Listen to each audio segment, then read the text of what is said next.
What's the business, and I can help you? So I own a mobile brake repair uh in a small town, decent in South Dakota. Okay. And there's not a lot of competition here as far as a mobile service. So I really took it out. But my question is like, is it best to like master this location and then open up another one in a new city? Or should I just like I got the I got another like a van that we use just to like send it out to a new city. Would that be like, what do you think about that? What's your profit margins right now in this current city? It's about like 60%. What is that? What is that revenue versus net wise? So so for a typical brake job would be like $800, and then I make about like 500 out of it. Okay, that's high profit margins, no. And then you're mobile, so it's not like a you don't have any physical costs with your store. Yeah, How so many? there's no overhead as far Right, as except for maybe the van, right? Are you like renting the van? Are you leasing the van? Are you is it own it? I own it, yeah. So I have a picture if you want to see it. No, it's okay. I'm trying to just gather information, so I'm just trying to get it. So how much are you netting a month? About I would say about like 6 to 7 thousand. But that would be like with less job, like it'd be like 10 jobs or like about 40 jobs a month. Okay, so what is your average jobs a month? Are you getting that consistently every month? It did pick up. So it picks up from July to like now. So it goes up every month since I recently opened, so and then I was able to get a new van without profit. Awesome. Yeah. Okay, so is it just you or do you have employees? No, it's just me. Okay. Before you go to a new city, I would suggest that you get an employee. If you can replace yourself and that model can keep working, then you can step aside and become a manager, and then you can start to replicate yourself in many cities. It's not smart right now that if you're the only person that is responsible for the profits, Yeah. right? You're gonna pick up and leave South Dakota and go to a new city. How about you establish yourself and you can get van since the business model is we get the van, we get the repair done, and it doesn't need you. This is a great business model. You just got to replicate yourself. So get an employee, go hire somebody that wants to learn how to do this, and you pay them a full-time job.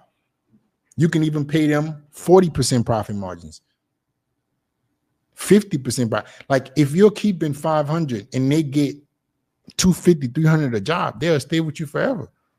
Even if you keep a lower profit margin from this percentage, you're not having to work this job. So now you can just replicate this model. You can get another employee.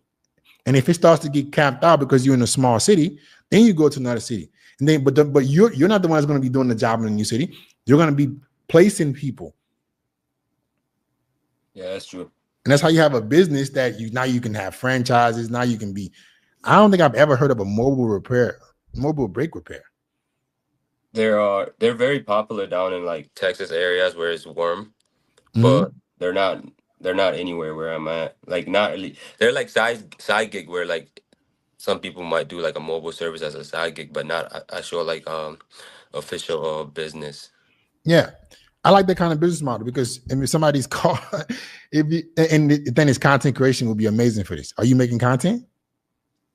I do post on Facebook, but like not a video though, just like updates Man, you or guys hate stuff. money, man. Imagine if you were the known, because see, you guys are. I talk to so many business owners and so many guys with skills that it's so fascinating to me. The amount of people, the opportunity you guys have to make money. I don't think I've even heard of mobile brake repair before. So what if you become the known person for this? What if you become that guy? Now your business is making God knows like you financial freedom, generational wealth. Even if it's popular in some cities, who cares? I don't know nobody making content around it. Have you Nah, seen not a some lot. Yeah, videos? no, not a Blue lot. ocean, blue ocean. That means you have an opportunity to create. Oh Jesus, my goodness! If you have something you're good at and you know how to make money from it, and it's not as popular. My goodness, social media will make you literally never have to work again in your life, because now you can just take market share while your competitors are still relying on referrals. And that's what we're doing. We got a lot of business owners that we're working with that are in like these like unknown niches, but they're really good at it. And they're using social media. Bruh, if you become the known guy with brake repair, everybody, when they think of their car, like, and then you imagine you start having franchises, locations in every city. Yeah, I understand. Millions in non-50 company. Like, my goodness. Okay, so that would be the play for me. That's what I would be trying to do. I'm definitely thinking about. I just got me the GoPro one too, just to just start it out with too. So I'm definitely thinking into recording some videos. Okay, don't take it small, man. Is you talking about? You know what a blue ocean is? I look into it. No, I don't know what that is. Means like an ocean where there isn't much competition. Meaning that most people, it's not oversaturated. Something that is not popular. You take a skill that you're already good at, and then you're in the blue ocean. You could literally, bro, become a billionaire. This is literally what social media can help you propel to. Because if I've never heard of it, I can guarantee you millions of people that have never heard of it. So if you start becoming the guy that I see as mobile brake repair, and I know you got locations all over the world, if I'm in my city and I have that problem, I think of you. Brand, man. This is the powerful thing about having a brand. Okay. Awesome. All right, man. All right, I wish you the best.